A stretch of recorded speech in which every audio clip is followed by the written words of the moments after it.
Hi there, Chad Giampedro back again with a weekly check-in. This week I want to talk about two ideas or two topics that are being discussed in business more now than ever and why I think it's great. 'Cause we're gonna be legends. The first is the topic of vulnerability. Vulnerability is now being talked about in the business sense where typically that was left out of business, right? It was be vulnerable in your personal life, but when it comes to business, toe the company line, be tough, right? You know, make sure that you're meeting your objectives, and it was very business-like, almost military-like. And what we're seeing in business now is this discussion of vulnerability as it relates to managing people, as it relates to connecting with ideas, and how that's changed the business profile a great deal. I can remember as a young manager in 2003 hiring my first people, and really kind of armoring up. And this notion of armor is not my notion. It actually comes from Brené Brown.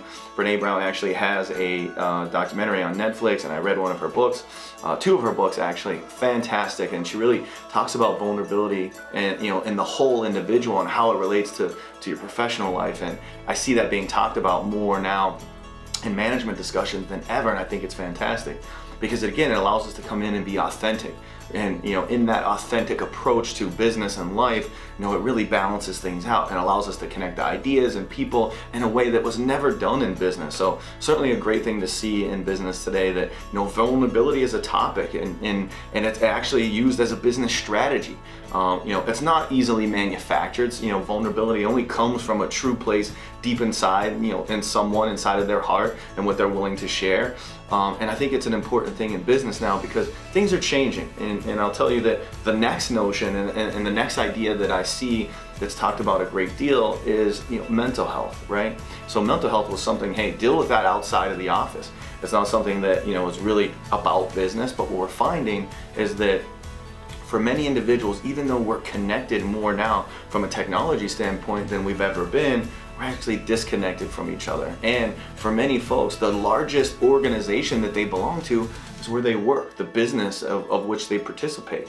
And from a business perspective, there is a real objective to make sure that you are providing resources and treating the whole person, right? That's going above and beyond just their professional approach and just their business life.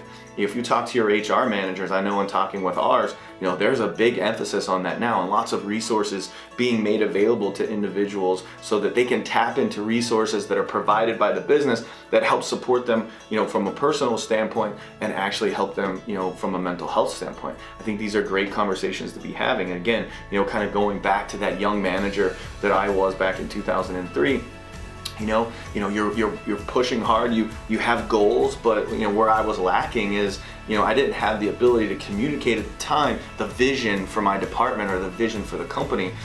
So I struggled with that, and in doing that, I squeezed the folks around me a great deal, and I would end up losing an employee a month because they just couldn't get on board with really what my vision was. They didn't understand it. I was too tough on them. I really wasn't having an understanding of the balance that you need to create in work and life. And for myself, going through the ups and downs in business, I actually created my own scorecard to make sure that I stay balanced from a mental perspective and that I can participate in all those things in life. So I certainly found an understanding for it. So if you're a young manager, don't wait until you make mistakes, and don't wait until you may lose fantastic people because your approach is just really not balanced. It's not it may not be authentic, and there may not be enough of you coming out. You have all of that armor on, and you're coming in and you're managing from a perspective. And for me, I read a lot of books about management, so I wanted to emulate those folks. And in a lot of cases, they were written in the 80s and the 90s, and certainly things at that time were very different than business environments that we participate in now. So from a vulnerability standpoint, in my opinion, it makes you a whole lot better manager and certainly a better leader to really create, buy-in to the vision that you're putting out there to the employees that you're leading. The second aspect of it is, making sure that there are resources available from a mental health perspective for your employees. That's extremely important because in some cases they could be in very dangerous situations. They could have untreated mental illness and they don't know where to turn. And if the company provided just something that they can tap into, it could be that resource that changes everything for them. So there's a heightened focus on that. I'll tell you that if you reach out to your HR department now, they absolutely know what I'm talking about. It's a topic that they're dealing with on a day-over-day basis, and it's great to see that. So, from my perspective, those two conversations that are happening now are tremendous to see. The one in and around vulnerability and the other in and around mental health, and making sure that, we're there to support the whole individual, not just the individual and the profile that shows up for work every day. So listen, I appreciate you guys taking time to watch. I'll be back again next week. Take care.